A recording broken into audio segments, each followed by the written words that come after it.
ଆସନ୍ତୁ ଆଜି ଆଲୋଚନା କରିବା ମହାଭାରତର ଏକ ଅତ୍ୟନ୍ତ ହୃଦୟସ୍ପର୍ଶୀ ଏବଂ ଗଭୀର କାହାଣୀ ଉପରେ। ଏକଲଭ୍ୟଙ୍କ ଗୁରୁଦକ୍ଷିଣା, ଅମର ଭକ୍ତିର ଏକ କାହାଣୀ। ଏହା ଖାଲି ଗୋଟେ ପୁରୁଣା ଗପ ନୁହେଁ, ବରଂ ଅଟୁଟ ନିଷ୍ଠା ଓ ସର୍ବୋଚ୍ଚ ବଳିଦାନର ଏକ ଜ୍ୱଳନ୍ତ ଉଦାହରଣ। ତେବେ ଚାଲନ୍ତୁ ଦେଖିବା କିପରି ଏହି ଐତିହାସିକ ଘଟଣାଟି ସମର୍ପଣର ଚୂଡ଼ାନ୍ତ ରୂପ ନେଇଥିଲା।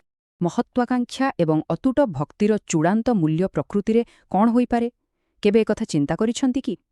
ପ୍ରକୃତ ଦକ୍ଷତା ହାସଲ କରିବା ପାଇଁ ନିଜ ମାର୍ଗଦର୍ଶକଙ୍କ ପ୍ରତି ସମ୍ପୂର୍ଣ୍ଣ ସମର୍ପିତ ରହିବା ପାଇଁ ଜଣକୁ କେଉଁ ସ୍ତରର ବଳିଦାନ ଦେବାକୁ ପଡ଼ିପାରେ?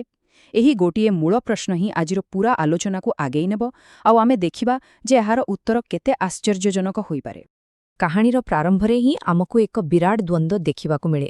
ଗୋଟିଏ ପଟେ ଅଛନ୍ତି ଆମର ଏକଲବ୍ୟ, ଧନୁର୍ବିଦ୍ୟା ଶିଖିବାକୁ ପ୍ରବଳ ଆଗ୍ରହ ରଖିଥିବା ଜଣେ ନିଷାଦ ପୁତ୍ର, ଆଉ ଅନ୍ୟପଟେ ଅଛନ୍ତି ପାଣ୍ଡବ ଓ କୌରବ ରାଜକୁମାର, ଯେଉଁମାନଙ୍କୁ ଶିକ୍ଷା ଦେବା ପାଇଁ ଶ୍ରେଷ୍ଠ ଗୁରୁ ଦ୍ରୋଣାଚାର୍ଯ୍ୟ ସମ୍ପୂର୍ଣ୍ଣ ବଚନବଦ୍ଧ ଥିଲେ। ସ୍ଥିତିଟା ବୁଝିବାକୁ ଚେଷ୍ଟା କରନ୍ତୁ। ଦ୍ରୋଣାଚାର୍ଯ୍ୟ କେବଳ ରାଜପରିବାରକୁ ହିଁ ଶିକ୍ଷା ଦେବେ ବୋଲି ବାନ୍ଧି ହୋଇଥିଲେ, ଆଉ ଠିକ୍ ସେଇଥିପାଇଁ ତାଙ୍କୁ ବାଧ୍ୟ ହୋଇ ଏକଲବ୍ୟଙ୍କ ଅନୁରୋଧକୁ ସିଧାସଳଖ ମନା କରିବାକୁ ପଡ଼ିଥିଲା। ଏବେ ଦେଖନ୍ତୁ ମାଟି ମୂର୍ତ୍ତିର ପଥ। ଏତେ ବଡ଼ ଏବଂ ନିରାଶାଜନକ ପ୍ରତ୍ୟାଖ୍ୟାନ ମିଳିବା ପରେ ସାଧାରଣତଃ କେହି ବି ଭାଙ୍ଗି ପଡ଼ିବେ, କିନ୍ତୁ ଏକଲବ୍ୟ ବିଲକୁଲ ନୁହେଁ। ସେ ହାର ମାନି ଫେରିଯିବା ବଦଳରେ ସିଧା ଜଙ୍ଗଲକୁ ଚାଲିଗଲେ। ଏହି ନିଷ୍ପତ୍ତି ହିଁ ତାଙ୍କର ଅତୁଳନୀୟ ସ୍ୱାଧୀନ ମନୋଭାବ ଆଉ ଜିଦ୍କୁ ଦର୍ଶାଉଛି। କିନ୍ତୁ ଏବେ ପ୍ରଶ୍ନ ଉଠୁଛି, ବିନା କୌଣସି ଗୁରୁଙ୍କର ପ୍ରତ୍ୟକ୍ଷ ସାହାଯ୍ୟରେ ସେ ଏତେ ବଡ଼ ବିଦ୍ୟା ଶିଖିବେ କେମିତି? ଆଉ ଏହାର ଉତ୍ତର ସତରେ ବହୁତ ଚମତ୍କାର। ପ୍ରତ୍ୟାଖ୍ୟାନ ପରେ ସେ ଜଙ୍ଗଲରେ ନିଜ ହାତରେ ଗୁରୁ ଦ୍ରୋଣଙ୍କର ଗୋଟିଏ ମାଟି ମୂର୍ତ୍ତି ତିଆରି କଲେ, ଆଉ ସେହି ମୂର୍ତ୍ତିକୁ ହିଁ ନିଜର ପ୍ରକୃତ ଗୁରୁ ବୋଲି ମାନିନେଲେ। ଟିକେ ଭାବନ୍ତୁ ଥରେ, କୌଣସି ପ୍ରତ୍ୟକ୍ଷ ମାର୍ଗଦର୍ଶନ ନାହିଁ, କେବଳ ସେହି ମୂର୍ତ୍ତି ସାମ୍ନାରେ ନିରନ୍ତର ଅଭ୍ୟାସ ଓ ତୀବ୍ର ଏକାଗ୍ରତା, ଆଉ ସେଇଥିରେ ହିଁ ସେ ନିଜକୁ ବିଶ୍ୱର ଜଣେ ସର୍ବଶ୍ରେଷ୍ଠ ଧନୁର୍ଦ୍ଧର ଭାବରେ ଗଢ଼ି ତୋଳିଲେ। ଏହାକୁ ହିଁ କୁହନ୍ତି ଲକ୍ଷ୍ୟ ପ୍ରତି ସମ୍ପୂର୍ଣ୍ଣ ସମର୍ପଣ। ଏବେ କାହାଣୀରେ ଆସେ ଏକ ନାଟକୀୟ ମୋଡ଼, ଜଙ୍ଗଲର ଏହି ଅପ୍ରତ୍ୟାଶିତ ଭେଟ। ଦିନେ ହଠାତ୍ ଭାଗ୍ୟକ୍ରମରେ ଗୁରୁ ଦ୍ରୋଣାଚାର୍ଯ୍ୟ ଏବଂ ପାଣ୍ଡବମାନେ ଶିକାର ଉଦ୍ଦେଶ୍ୟରେ ଠିକ୍ ସେହି ଜଙ୍ଗଲରେ ଆସି ପହଞ୍ଚିଲେ, ଯେଉଁଠି ଏକଲଭ୍ୟ ତାଙ୍କ ସାଧନାରେ ମଗ୍ନ ଥିଲେ। ଗୋଟିଏ ପଟେ ଗୁରୁଙ୍କର ପ୍ରିୟ ରାଜକୀୟ ଶିଷ୍ୟମାନେ, ଆଉ ଅନ୍ୟପଟେ ପ୍ରକୃତି କୋଳରେ ଏକାକୀ ସାଧନା କରୁଥିବା ଏକଲଭ୍ୟ।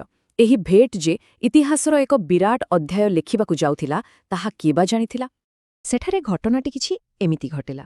ଗୁରୁଙ୍କ ସାଥିରେ ଆସିଥିବା ଏକ କୁକୁର ହଠାତ୍ ଜୋରରେ ଭୋକିବାକୁ ଲାଗିଲା। ଏଥିରେ ଏକଲବ୍ୟଙ୍କ ଧ୍ୟାନଭଙ୍ଗ ହେଲା। କିନ୍ତୁ ଆଶ୍ଚର୍ଯ୍ୟର କଥା ହେଉଛି ଏକଲବ୍ୟଙ୍କ ପ୍ରତିକ୍ରିୟା। ଏହା ଏତେ କ୍ଷିପ୍ର ଥିଲା ଯେ ସେ କୁକୁରଟିକୁ ଟିକିଏ ବି ଆଘାତ ନ ଦେଇ କେବଳ କିଛି ବାଣ ସାହାଯ୍ୟରେ ତାର ପାଟିକୁ ସମ୍ପୂର୍ଣ୍ଣ ବନ୍ଦ କରିଦେଲେ। ଏହି ଅଦ୍ଭୁତ ଦୃଶ୍ୟ ଦେଖି ଦ୍ରୋଣାଚାର୍ଯ୍ୟ ପୁରା ସ୍ତବ୍ଧ। ମାନେ, ଏତେ ନିଖୁଣ ଭାବରେ କିଏ ବାଣ ମାରିପାରିବ? ଏହି ନିର୍ଦ୍ଦିଷ୍ଟ ଏବଂ ବିରଳ ଦକ୍ଷତାକୁ ହିଁ କୁହାଯାଏ ଶବ୍ଦଭେଦୀ ବାଣ। ମାନେ, ଆଖିରେ ନ ଦେଖି କେବଳ ଶବ୍ଦର ଉତ୍ସକୁ ଧ୍ୟାନ ଦେଇ ସଠିକ୍ ଲକ୍ଷ୍ୟଭେଦ କରିବାର କ୍ଷମତା। କୌଣସି କ୍ଷତି ନ ଘଟାଇ ଏହି କୌଶଳର ପ୍ରୟୋଗ ସଫା ପ୍ରମାଣ କରୁଥିଲା ଯେ ଏକଲବ୍ୟଙ୍କର ଅସ୍ତ୍ର ଉପରେ କିଭଳି ଜବରଦସ୍ତ ନିୟନ୍ତ୍ରଣ ଥିଲା। ଏହା ଥିଲା ଧନୁର୍ବିଦ୍ୟାର ଏମିତି ଏକ ଉଚ୍ଚକୋଟୀର ସ୍ତର, ଯାହା ସେ କେବଳ ଅର୍ଜୁନଙ୍କୁ ଦେବେ ବୋଲି ଭାବିଥିଲେ। ଆଉ ଏଇଠୁ ଆରମ୍ଭ ହେଲା ଗୁରୁ ଦ୍ରୋଣାଙ୍କ ପାଇଁ ଏକ ବିରାଟ ସଙ୍କଟ। ସେ ଆଗରୁ କଥା ଦେଇଥିଲେ ଯେ ବିଶ୍ୱରେ ଅର୍ଜୁନ ହିଁ એકમાત્ર ସର୍ବଶ୍ରେଷ୍ଠ ଧନୁର୍ଦ୍ଧର ହେବେ। କିନ୍ତୁ ଏବେ ସାମ୍ନାରେ ଏମିତି ଜଣେ ଯୋଦ୍ଧା ଥିଲେ ଯିଏ ଏହି କୌଶଳରେ ଅର୍ଜୁନଙ୍କ ସମକକ୍ଷ କିମ୍ବା ବୋଧହୁଏ ତାଙ୍କଠାରୁ ଆହୁରି ଆଗରେ ଥିଲେ। ଏବେ ପ୍ରଶ୍ନ ଉଠୁଛି, ନିଜର ସେହି କଠୋର ପ୍ରତିଶ୍ରୁତିକୁ ରକ୍ଷା କରିବା ପାଇଁ ଦ୍ରୋଣାଚାର୍ଯ୍ୟ କ'ଣ କରିବେ? ଏହା ଏକ ବଡ଼ ଧର୍ମସଙ୍କଟ ଥିଲା। ଯେତେବେଳେ ଦ୍ରୋଣାଚାର୍ଯ୍ୟ ଜାଣିବାକୁ ପାଇଲେ ଯେ ଏହି ନିଖୁଣ କୌଶଳର ଅଧିକାରୀ ଜଣକ ତାଙ୍କରି ମାଟିମୂର୍ତ୍ତିକୁ ହିଁ ଗୁରୁ ମାନିଛନ୍ତି, ସେ ତାଙ୍କୁ ତାଙ୍କର ଦକ୍ଷିଣା ବିଷୟରେ ପଚାରିଲେ। ଏକଲବ୍ୟଙ୍କ ବିନମ୍ରତା ଦେଖନ୍ତୁ ଏଠାରେ। ନିଜ କ୍ଷମତା ପାଇଁ ଟିକିଏ ବି ଗର୍ବ ନ କରି ସେ ସମ୍ପୂର୍ଣ୍ଣ ସମର୍ପଣ ଭାବରେ କହିଲେ, ଗୁରୁଦେବ, ଆପଣ ଯାହା ମାଗିବେ ମୁଁ ତାହା ଦେବାକୁ ପ୍ରସ୍ତୁତ।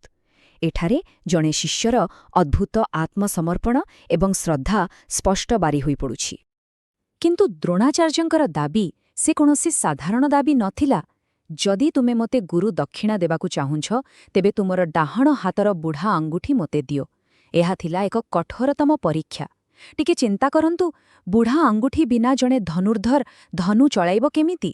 ତାର ସମ୍ପୂର୍ଣ୍ଣ ଅସ୍ତିତ୍ୱ ଉପରେ ହିଁ ତ ପ୍ରଶ୍ନବାଚୀ ସୃଷ୍ଟି ହୋଇଯିବ। ଏହି ଚୂଡ଼ାନ୍ତ ବଳିଦାନର ମୁହୂର୍ତ୍ତ ହିଁ କାହାଣୀର ଶୀର୍ଷ। ଏକଲଭ୍ୟ ଖୁବ୍ ଭଲ ଭାବରେ ଜାଣିଥିଲେ ଯେ ବୁଢ଼ା ଆଙ୍ଗୁଠି ଗଲେ ସେ କେବେ ବି ଆଉ ଆଗଭଳି ଧନୁ ଚଳାଇ ପାରିବେ ନାହିଁ। ନିଜର ସମଗ୍ର ଭବିଷ୍ୟତ, ନିଜର ଏତେ ବର୍ଷର କଠିନ ସାଧନା ସବୁକିଛି ନଷ୍ଟ ହୋଇଯିବ ବୋଲି ଜାଣି ମଧ୍ୟ ସେ ମୁହୂର୍ତ୍ତକ ପାଇଁ ବି ଦ୍ୱିଧା କଲେ ନାହିଁ। ସିଧା ନିଜ ଖଣ୍ଡା ବାହାର କଲେ, ବୁଢ଼ା ଆଙ୍ଗୁଠି କାଟିଲେ ଆଉ ଗୁରୁଙ୍କ ପାଦତଳେ ରଖିଦେଲେ। ଏହା ହିଁ ତ ଶୁଦ୍ଧ ଗୁରୁଭକ୍ତି, ଯେଉଁଠି ନିଜର ସ୍ୱାର୍ଥ ବା ଭବିଷ୍ୟତ ଅପେକ୍ଷା ଗୁରୁଙ୍କ ସମ୍ମାନ ଅନେକ ଗୁଣ ବଡ଼ ଥିଲା। ଏବେ ଦେଖିବା ଅମର ଭକ୍ତିରୁ ମିଳୁଥିବା ଶିକ୍ଷା। ଏତେ ସବୁ ଘଟିଗଲା ପରେ ଏହି ହୃଦୟସ୍ପର୍ଶୀ କାହାଣୀ ବାସ୍ତବରେ ଆମକୁ କ'ଣ ଶିଖାଉଛି? ଏହି ଘଟଣାରେ ଏମିତି କିଛି ମୂଲ୍ୟବାନ ସିଦ୍ଧାନ୍ତ ଲୁଚି ରହିଛି ଯାହା ସବୁ ଯୁଗ ପାଇଁ ସମାନ ଭାବରେ ପ୍ରାସଙ୍ଗିକ। ଆସନ୍ତୁ ସେହି ଶିକ୍ଷାଗୁଡ଼ିକୁ ଟିକେ ବିଶ୍ଳେଷଣ କରିବା। ମୂଳ ନିର୍ଯାସ ହେଉଛି ପ୍ରବଳ ଇଚ୍ଛାଶକ୍ତି ଏବଂ ନିରନ୍ତର ପରିଶ୍ରମ ଆଗରେ କୌଣସି ପ୍ରତିକୂଳ ପରିସ୍ଥିତି ତିଷ୍ଠିପାରେ ନାହିଁ। ଏହା ସହ ଆଉ ଏକ ଗୁରୁତ୍ୱପୂର୍ଣ୍ଣ କଥା ହେଲା, ସମ୍ମାନ ଓ ବଳିଦାନର ଭାବନା ଏତେ ଶକ୍ତିଶାଳୀ ଯେ ତାହା ଜଣେ ସାଧାରଣ ମଣିଷକୁ ଇତିହାସ ପୃଷ୍ଠାରେ ସବୁଦିନ ପାଇଁ ଅମର କରିଦିଏ।